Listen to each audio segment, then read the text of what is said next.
Welcome, y'all. Hello. I'm so glad to see you all. I am Audrey Gale Hall, the membership coordinator at Emerson Unitarian Universalist Church in Houston, Texas, in case you forgot where we are.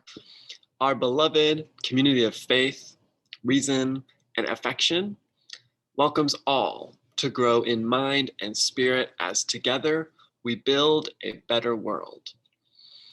If you're joining us for the first time this morning, we extend a special welcome and invite you to fill out our online visitor card so you can receive more information about Emerson and our activities. And you can find that in the chat in a couple of seconds. There. If you look in your chat box, there's our online visitor card link. Again, welcome to all. We are a church in many places. And due to the Omicron surge, today we're coming to you from our homes, connecting digitally to reduce our community's COVID risks. You'll notice that Katie's muted you, which helps us all to hear the service just that much better. And we encourage you to use the chat box as much as you want. Following the worship service, we will have social time, which is a chance for you to gather in smaller groups to discuss the service and what's going on in your lives. Our interim minister, Reverend Michelle LeGrave, leads worship today with assistance from me, our music director, Julia Morsher, and our director of religious education, Katie Cartman. But now it's time for our prelude, which is a segment from 2020 Overtime with a 12-year-old British composer named Alma Deutscher.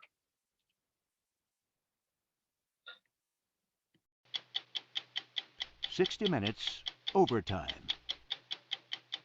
So tell me how this works. So I'm going to pick 4 notes from this hat. Oh, you can pick 4 notes. I'll whichever. pick them. Yes. All right. And then I'm going to improvise a piece based on them. All right. Now, we didn't work out anything by arrangement earlier. C, Oh, La, Mi,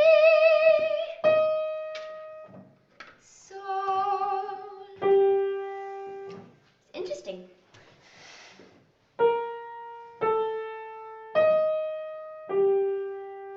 So I'll just think about it for a few oh, seconds. please, yes.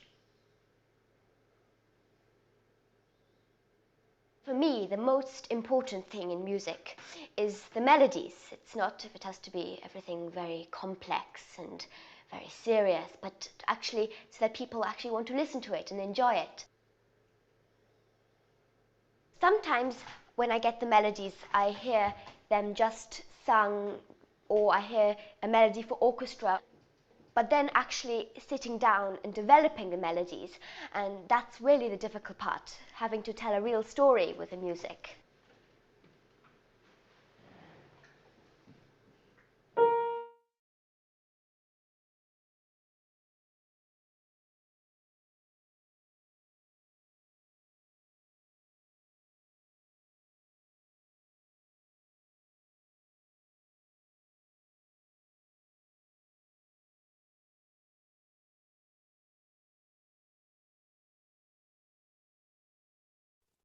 It looks like we may have frozen.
Good morning. I am the Reverend Michelle LaGrave, the interim minister of this congregation, and I am so glad to welcome you all here with me today. This morning, our service is a fireside chat with the Reverend Dr. Leonora Montgomery, who you will hear much more about later in the service. Whoever you are, wherever you come from, wherever you find yourself on your life's journey, no matter your age, whichever your pronouns, whether you've walked in or rolled in or dialed in, whatever marginalized and privileged identities you hold, whether you're here for the first time or the 5th or the 500th, whether English is your first language or your second or third or more, whether you are a citizen or not, or hope to be one someday. Whomever you love, you, whoever you are welcome here.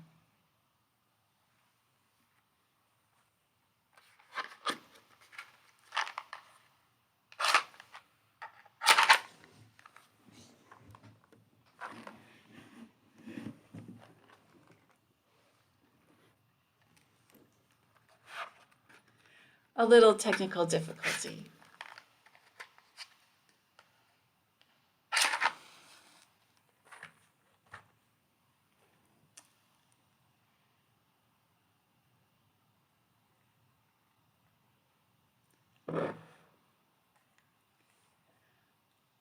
Come, sit by our fire, and let us share stories.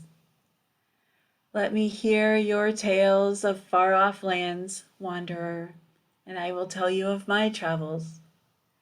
Share your experience of the holy with me, worshipper, and I will tell you of that which I find divine.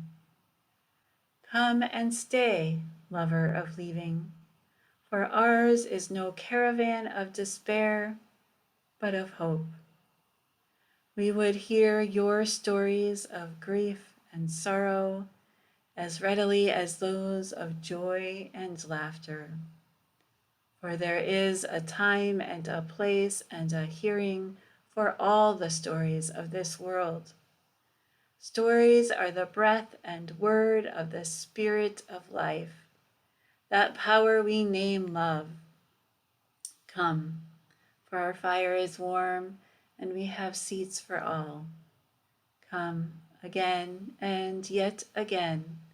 Come speak to me of what fills your heart, what engages your mind, what resides in your soul. Come, let us worship together. We will begin with our opening hymn, number 1051, We Are.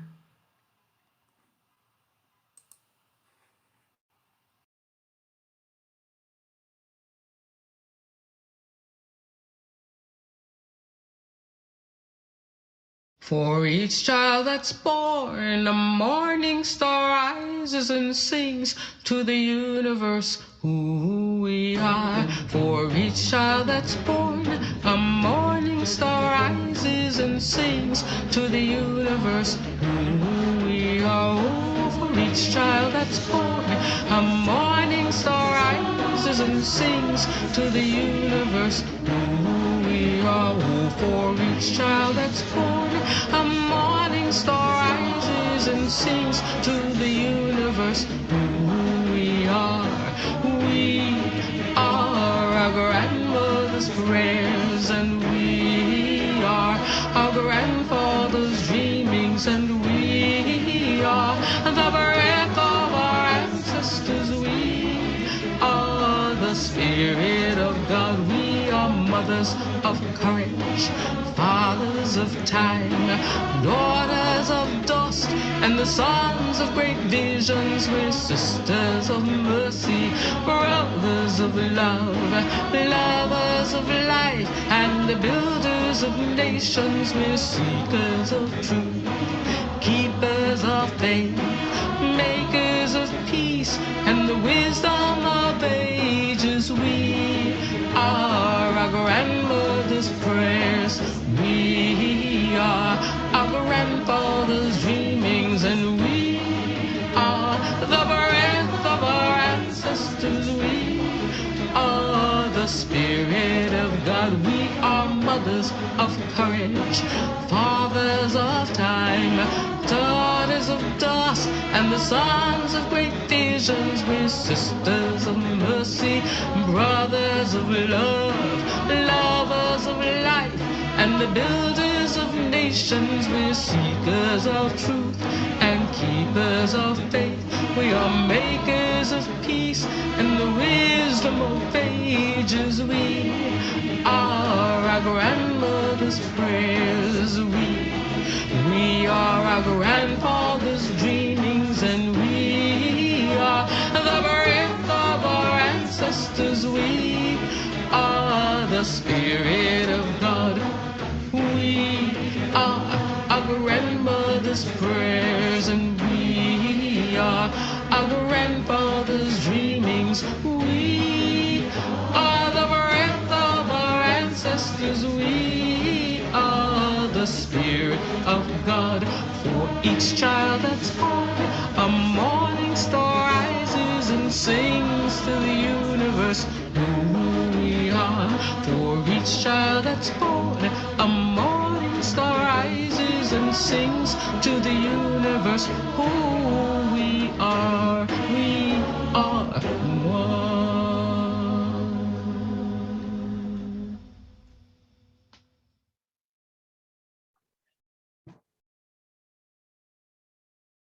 We are our grandmother's prayers, and we are our grandfather's dreamings, and we are the breath of our ancestors. We are the Spirit of God. We are mothers. Our speaker today is not only a wise woman, teacher, and theologian, she's also a grandparent and great-grandparent who takes intentional time for important conversations with her younger family members. Fittingly, our story is about a child and grandfather having such a conversation. The Golden Rule by Eileen Cooper, beautifully illustrated by Gabby Swiatkowska.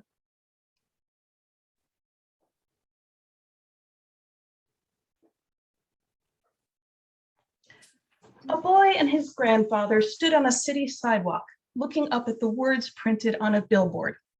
"Grandpa, what does that say?" the boy asked. "Do unto others as you would have them do unto you." People all over the world call those words the Golden Rule. "What does it mean?" the boy wanted to know. "And why is it golden?" "It means this: treat people the way you would like to be treated. It's golden because it's so valuable in a way of living your life that's so simple it shines." Grandfather led the boy to another billboard further down the sidewalk. Some people put the Golden Rule another way: do nothing to other people that you would not like having done to you. Either way, he said, it's a very good rule. "Who's it for?" the boy asked. "You, me, anyone can practice the Golden Rule." "A rule that's the same for children and grown-ups?" "Yep, same rule." "There aren't too many rules like that." "Very few." "And it's for people everywhere?" "Everywhere." "Whatever their religion, people find the idea of the Golden Rule in their holy books," grandfather said. "Christianity says you should love your neighbor as yourself. Judaism says what is hateful to you, do not do to your fellow humans. Islam says hurt no one so that no one may hurt you. Hinduism says this is the sum of duty, to do nothing to others which would cause them pain.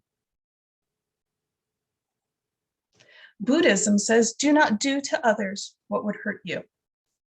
while the Shawnee tribe says, "Do not kill or injure your neighbor, for it is not he or she that you injure yourself." The boy and his grandfather sat on a park bench. "So, Grandpa, how can I start to practice the golden rule?" "You begin by using your imagination." "My imagination?" "Well, imagine how someone else feels. For instance, a new child who is joining your class. How do you think that child is feeling?" "New kids always look scared." "Well, would you be scared if it was you?" "Oh, yes." "What would make you feel better?" If someone smiled at me." So to practice the golden rule, you would smile at the new kid? You've got it. I bet you can think of other ways that you'd like to be treated and ways you wouldn't want to be treated. How do you feel when you're teased or bullied? Sad? Yeah. Mad? Yeah. Small. I feel small. Sad, mad, small. Do you like feeling like that? No, neither does anyone else. The boy thought for a moment about the golden rule. I see, there are lots of things I can do. I should tell the truth because I don't like being lied to. I want people to listen to me, so I should listen to other people. When I'm sick or when I'm tired, sometimes I need help. So I should offer my help to those who need it.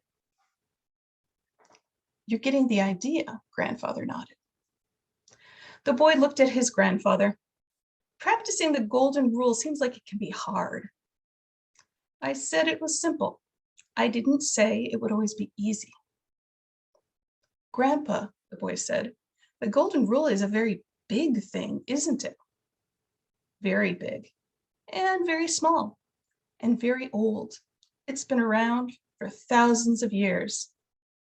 Thousands of years? Well, then, I don't think everyone's practicing the way they should. Otherwise, there wouldn't be so many problems between people, between countries. You're right, my boy. I wonder how things would change if everyone lived by the golden rule. I think people would be nicer, kinder. They'd act better towards their families and friends and even strangers. And what if countries lived by the golden rule? The grandfather asked. Well, then people wouldn't want to hurt each other because they don't like being hurt. And maybe there wouldn't be wars. That would be wonderful, wouldn't it? Wonderful. But, Grandpa said, you can't make everyone in the world practice the golden rule. There's only one person you can ask to do that. Me? You. It begins with you.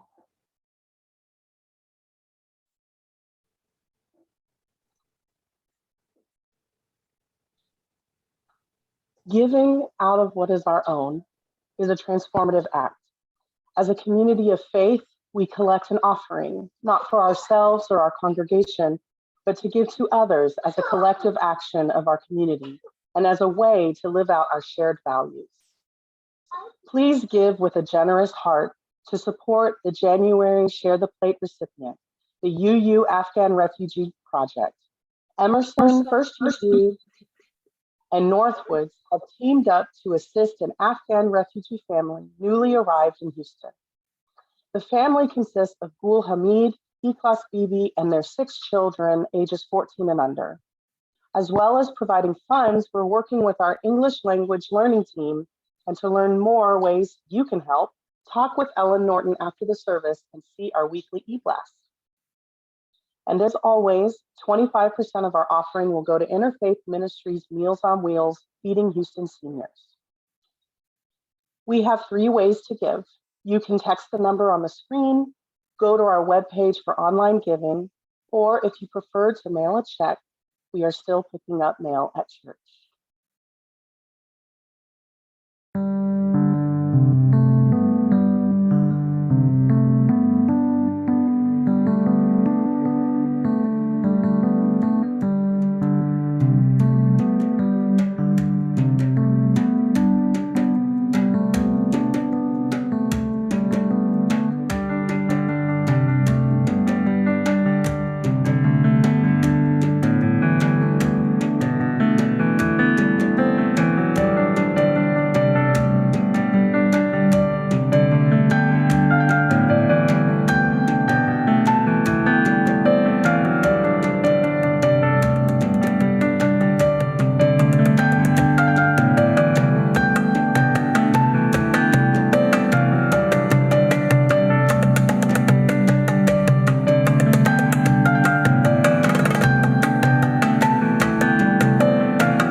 Please find a comfortable place to be. Place your feet flat on the floor if you can and if you will. Close your eyes if you feel comfortable doing so. And take a deep breath in. As we begin to turn toward a spirit of prayer. This past week and a half has been very difficult for Emerson families. We've had multiple deaths within our numbers. Barbara Hopkins, the Devereaux's grandchildren, Heaven and Hayden Lee, and DeForest Ralph. And so this morning we join in a special prayer. Spirit of life, ancestor of the stars and the sun, you who embrace the vastness of space and us along with it, be with us today. Hold us in our worry, our exhaustion, our grief. Keep us close as we sit with our truth, whatever that may be. Lead us to rest in the quiet, to find solace and renewal in this time of shifting light and dark. You whose arms open with the spinning galaxies, help us to make room, as you do, for all that is. Open our hearts to our loved ones, our neighbors, the beings with whom we share this planet. Lead us to reach out to others in compassion. Turn us toward one another in mercy, right relationship, and reconciliation.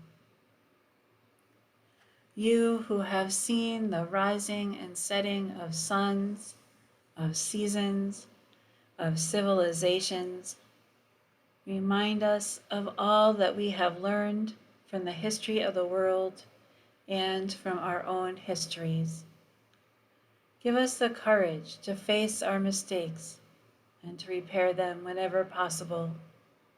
Help us understand our interdependence, our gravitational relatedness with all of the other spinning lives around us, and lead us to treat those relationships with care. In this space, filled with people among us who shine like stars, this space filled with a sparkle of love and care, we give thanks for this moment to be together.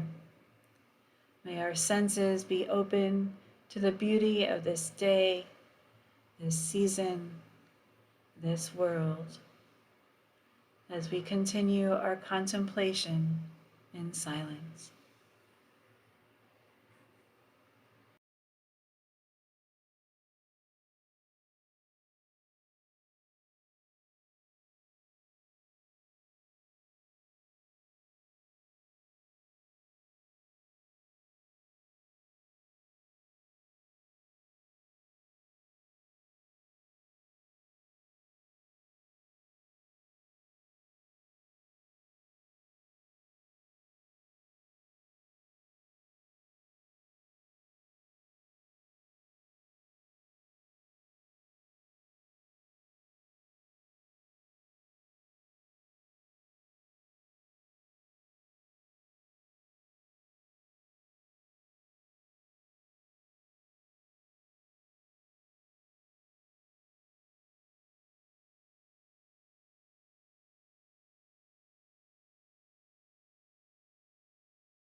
Amen, and blessed be.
Our reading today comes to us from Rachel Naomi Remen. Hidden in all stories is the one story. The more we listen, the clearer that story becomes. Our true identity, who we are, why we are here, what sustains us, is in this story.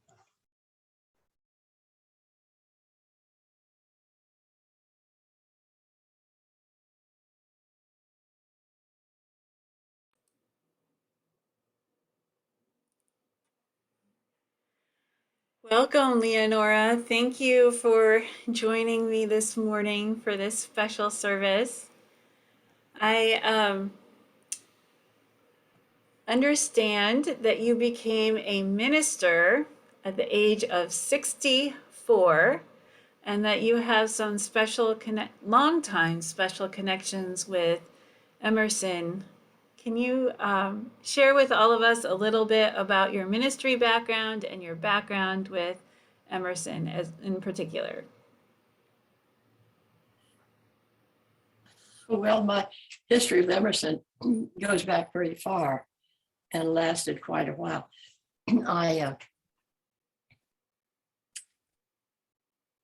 was a member of the Women's Alliance, and the Women's Alliance was really carried the church in those days. Almost all the women in the church belonged to the Women's Alliance, and the minister would not have made a move in a new direction without checking with the Women's Alliance, I promise you. So it meant a lot to me, and I became president of the Women's Alliance. That's when I learned what church was all about, because my husband died in 1982, and it was in the middle of our marriage, and I was not. He had been a heart patient for a long time, but you're never ready. And so the day after that, I went up to church and sat down alone in the office and started addressing envelopes. I was in the middle of a project at church, and I wanted to send postcards to those apartments that had just gone up across from Emerson. And 4 women of the church knew I was up there, and they showed up. They were all older, and they were all widows. And they just sat down and started addressing envelopes with me. And I remember one of them said, how's it going, Leonora? And that's when I learned what church was really all about. So it was a moment that really, really mattered. And I felt safe and supported. And I don't know, it made a difference. So later I became president of the church. And then the minister kept suggesting to me, that was the Reverend Frank Schulman, that I go into the ministry after my husband died. And I wasn't ready to do that. I had not given that any thought. But he kept after me, and I was studying at Rice in a graduate program. And he said, finish a program and come and start and become a minister. And I said, well, I don't think so, Frank. That's a big, I just don't feel called. So finally he said, why don't you come to the church and just work for us, and we'll call you parish assistant, just see what you think. And that's how I became involved with Emerson at a different level. And after about 5 weeks, I thought, I think I could do this. And I think would really be something that have some of the preparation for. So that's how I began to think about going into the ministry. So then I became associate minister to Frank for 3 years. And when he left, I offered my resignation and began to look for a church for myself. And they asked me, and Frank left then after a 25-year impressive service to the church. And they asked me to stay one more year for continuity. And so I did that. And during that year, I began to look for another church. And there were 3 churches. 3 of our churches were looking for ministers. And 2 of them turned me down. And the 3rd one was the smallest one out at Bay Area. But the district exec said to me, Leonora, if I had my choice of those churches, I would take the Bay Area church first. I said, you would? Why? And he said, well, those people like each other. And I thought, that's a kind of a dull description of a church. The people like each other. Of course, they like each other. Boy, that makes all the difference. If the people at the church like each other, boy, you're home free. It's great. So anyway, so then I was there for 7 years, and then I thought I was retired. The Thoreau Church was just getting off the ground and asked if I would mentor them. And so for 2 years I did that. And they said, oh, you're our minister. I said, I'm not your minister. I'm not installed. There's a big difference. And so I was with them for a while, and then they did get a minister. And see, I guess then I ended up, it was time for me to choose a church home. And I had connections at First Church and Emerson, and I didn't know, and I'm halfway between. And I was trying to decide what to do. And I thought, well, my old friends are at Emerson, but the services I liked better at First Church at that period. And so the minister took me to lunch at First Church with his associate. I thought they were going to ask me for money. And they said, Leonora, we just wanted to invite you to be a member of the church. Aww. And we don't want to put you under any pressure, but we would just want you to know that you would be welcome. Do you know that was one of the best lessons I ever had about being a minister? Just ask. Mm-hmm. And I went home and I was so touched that somebody really wanted me, It just felt really good. So I joined First Church. And then eventually, anyway, so I have a connection then, you see, with the different churches. And sure that's been kind of special for me. Yeah. And then, stay on the face of the earth long enough, Michelle, and you'll get a chance to do everything. And then everybody thinks you're wise because, you've been there a long time. So speaking of staying on the earth long enough, I understand you had a very special birthday recently, earlier this week, I think, right? Oh, was it ever? Yeah. And you are how old? I'm 99 years old. Isn't that amazing? 99 years. You know, when you're 99, you're starting on your 100th year. Did you realize that? So I thought that's a big deal.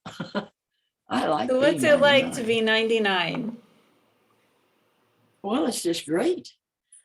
Every year is important. And I mean, every year is really important to yourself. But you know, people say to me, Leonora, what do you ascribe your good health or your, I'm not a sportswoman at all. I have a little pool in my backyard and I swim 2 or 3 times a week, and that's it. I don't walk very far, but I don't have a wheelchair or a walker or a cane. I navigate, but not very far. And when people ask me, I say, well, I know doctors aren't going to like this very well, but I say stay away from doctors and hospitals at all costs. And then, of course, when I'm in real trouble, where do I go? I go to my good doctor. I'm sorry, what's your next, what was that? So Am we're I talking responding? about what it's like to be 99 years old. And Oh. Well, the other thing that I say to people is 99 is, every year of your life is just as important as the previous year. But the culture doesn't let us say that to ourselves. The culture tells us that after about 75, 80 for sure, that you're over the hill, and you buy into that. Too many people believe it because the culture tells them that. Well, I was doing doctoral work on disintegration at the end of life, would you believe? So I had given more thought than most people to the end of life and realized that it could be, doesn't have to be like that. And I think, I just think there's a lot to be learned right up to the end. there always is. And I think William Ellery Channing, one of our old time famous early Unitarian ministers, believed that people continued to grow even after death once they reached heaven. So it's never too late to grow in Unitarian Universalism or in life. So one of the things that I love to hear you talk about is your family. You have a lot of children and grandchildren and great grandchildren, and you spend a lot of time listening to them. Can you tell me a little bit about your family, how many there are, and the interviews you conduct in the backyard? Well, I had 2 sons and 2 daughters. The night I met my husband, I was dancing and I said, what, he was at the Harvard Business School. And I said, what are you doing when you're planning to leave? And he said, well, I don't have any plans. And I said, you're at the Harvard Business School, you don't have any plans? And he said, well, I have some. And I said, well, that's what I'm asking you. What are they? And he said to get married and have 6 sons. And I thought, oh, some girl is really going to get stuck with this guy. My story is, when I got him down to 2 sons and 2 daughters, I married him. So that's what we had. So each one of my children gave me 3 grandchildren, which was just really fortunate because I'm not good at numbers, but it's easy. You know, 3 times 4 is 12, and then they began having children, and so I think I have 14. I have 12 grandchildren, and then they began having babies, and so I have 14 great grandbabies and 2 on the way. And I think it's really, I mean, just imagine, Jeff and I were just one couple, and all of a sudden, all this progeny, and I know them all. the turn of the century, it took me a year to set it up. I invited all my 12 grandchildren. The youngest was 5 and the oldest was 22, to spend a weekend at one of my children's homes, a beautiful property in Maine, and it had lots of bedrooms. And I reserved it and told the parents they could not step foot on that property for a weekend. And I took all the grandchildren and I told them that they had to come, and they had to show up at 5 o'clock on Friday, and they couldn't leave until noon on Sunday, and we would be together. I wanted to find out what the future was going to be by getting better acquainted with them. And we called it the Y2k Party because we did it. Well, you don't remember, that's part of our history. Anyway, the Y2k thing was really scary. And the country was supposed to come to a halt. And so they never forgot the Y2k Party. It meant everything to them in retrospect. So 10 years later, they said, we need to do it again. And I said, well, you'll have to set it up. And we did. Took 2 years to set it up. So it was 12 years later, we met in Houston, and all of them came with their spouses. And they were scattered all over the world, but they came in for it. And it was great.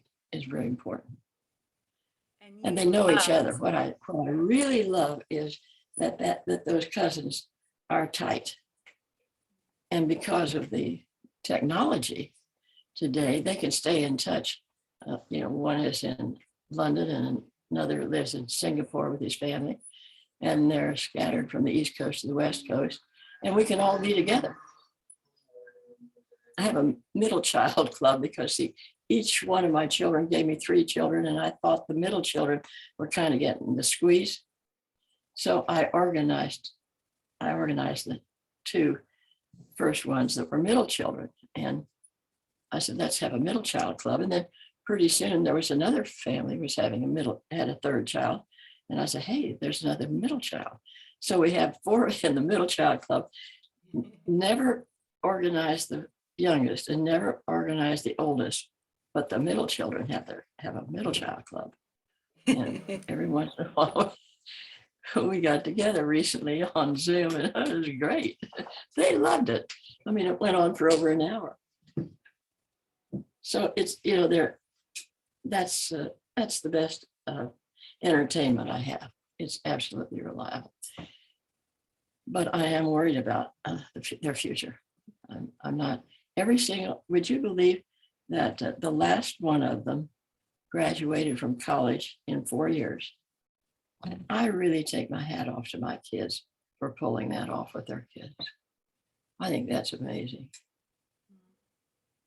They did a good job with those kids. You shared with me that you like to take them one by one and ask them, what is your chief concern? Well, that's right. When they're in town and they cycle through, I call up their parents, who are just dying to see them, of course. And I say, can I have 1 hour? And their mothers, I always ask. And they say, yes, you can have an hour. So they program that. And then they come over and sit in my backyard and just alone, just a one-on-one. And I do this every time they're in town. The last time I came up with a question that really works. I said to them, because the hour goes so fast, and I want to find out where they are, and what's on their minds, and what's going on, and how does the world look through their eyes. So I say, what is your chief concern? And it's really interesting. Every one of them stops and they get quiet, and I just wait. And they look off and they think. And then they figure out what it is. And one of them is, her chief concern is she's in the middle of a divorce, and her chief concern was my children. And then we took it from there. So this is a good question. So, But my chief concern, yeah, go ahead. what is your chief concern? Well, the democracy. I am seriously concerned and not very hopeful about our democracy. I carry the Constitution around in my purse, and when I'm sitting in an office waiting for somebody, I just open it and read the Constitution. This is the most amazing experiment, but nobody conceived of the technological age, which puts us all in touch with everybody. And there is such a variety of, people are different. And we're all over the country from coast to coast.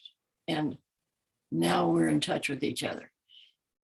And we have so many, and we Unitarians are supposed to look at all sides of an issue, to be fair and be good listeners.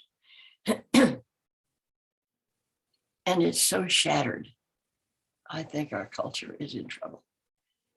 And I think that it's possible that the founding fathers could never have conceived of how complicated it would be if everybody knew everybody. So I don't know whether this democratic experiment is going to work for our day. I really don't know. And I believe in community and sharing values. So, on the other side of that coin, of what is your chief concern, what is your greatest hope? Where do you find hope? Well, like almost everybody else that's over 50, in the new generation, where can you look for hope except for the future?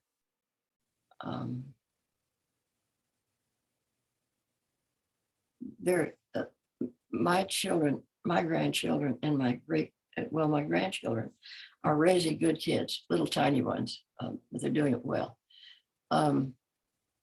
They're hardworking. All of them are hardworking.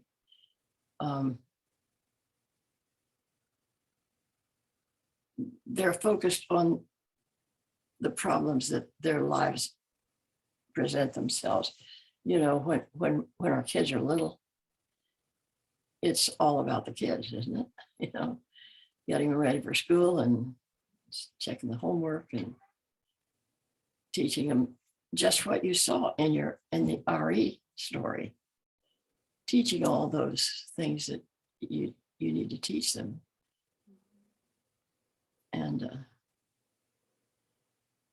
And how's it going to play out?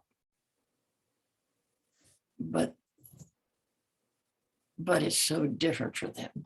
I know what I want them to do and learn is out of date, or is it out of date?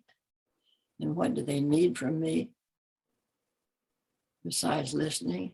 Is there they want wisdom, and they sort of invite it. That's a terrible assignment.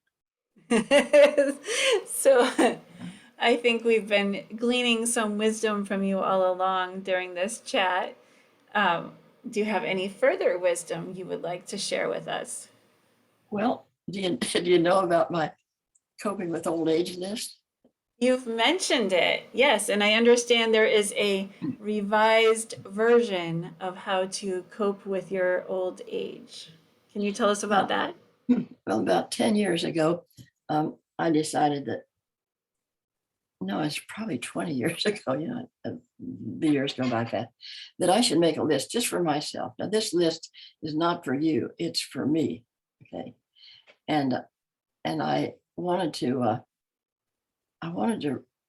remind myself not to do certain things in the old age. Mostly it was sort of what to do and not do. And so I began writing them down, and pretty soon I had a list of 22 things, and I typed them up and read them. I don't have the original list with them. There were about 22 things on it. The first one I remember was never change your hiding place.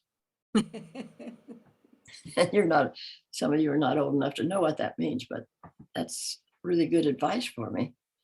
And so then it was 10 years, and my son got hold of the list, and I said, this is for me, not for you, but I talk a lot, too much. And so I told him about the list. Well, they wanted to see the list, and then they passed the list around, and then I gave the list. Oh, well, that's another story. We won't get sidetracked.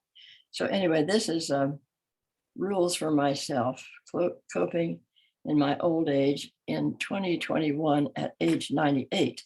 So this, I'll just read you the update. There are only 15 items here. Work on not complaining. 2, avoid TV, videos, and books saturated with horror. 3, don't promise too much. 4, when bored with someone's conversation, listen deeper. 5, don't bore people with apologies.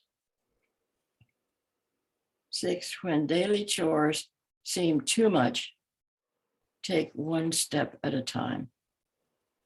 I do that every day. 7, when eliminating what's accumulated, try not to leave your project half done. You got to clean out the closet and make some space. Well, don't leave it half done with things left lying around, or else skip the project entirely. Just don't do it.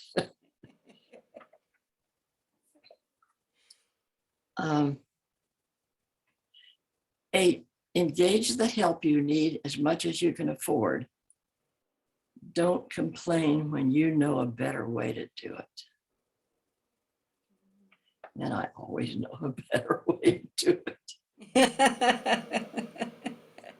9, watch your manners, especially at table with others.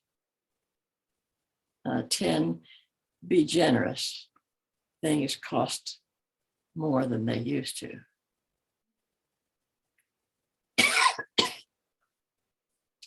11, be creative in showing appreciation. That's a great assignment for myself. You should have some fun showing appreciation. Think of a new way to let the person know how much you like that. 12, spread humor.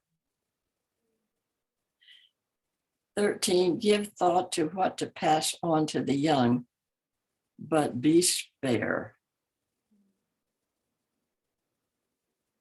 And 14, don't make plans to control from the grave. I caught myself doing that the other day.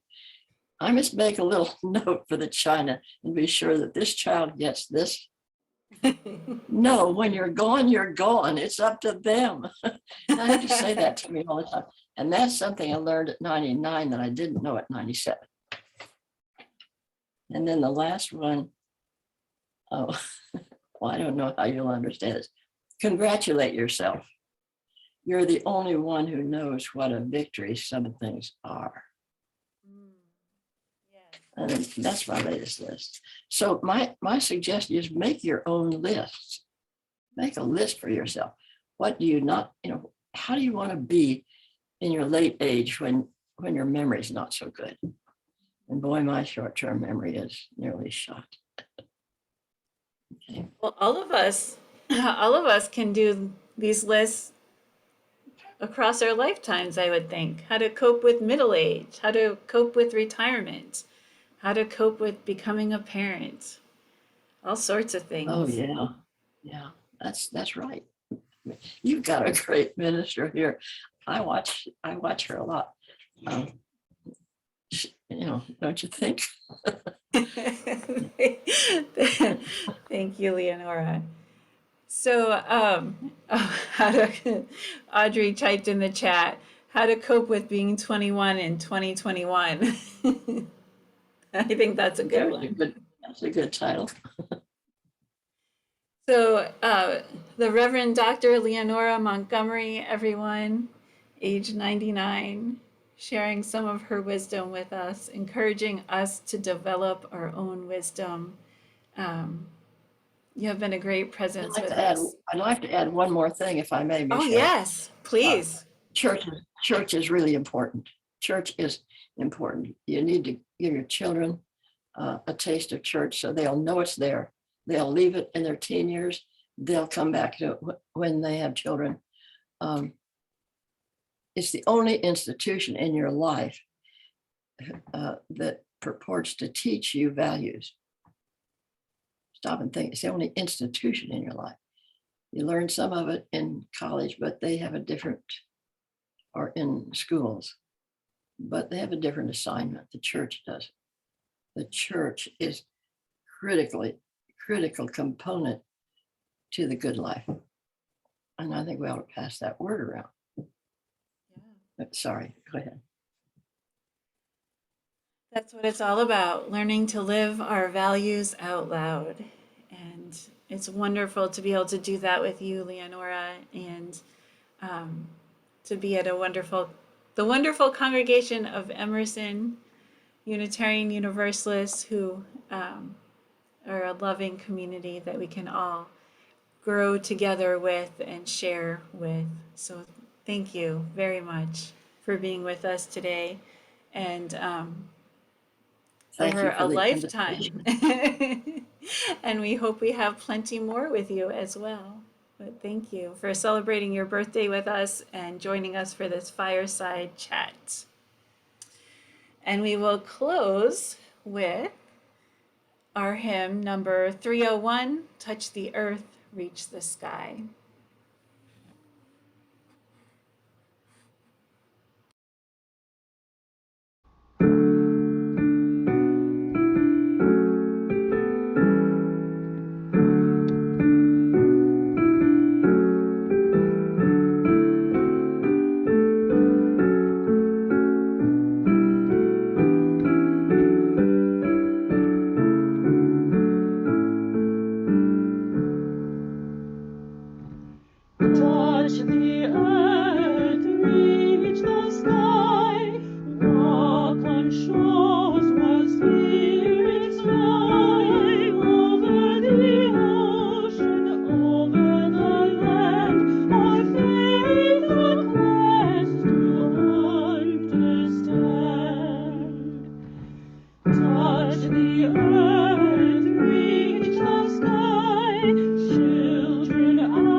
You are in the story of the world. You are the world coming to know itself. May you trust that all you will ever say or do belongs in the story of the world. Go forth in peace, and love, cultivating wisdom your whole life long, blessing all others as you yourselves are blessed. Amen, and blessed be.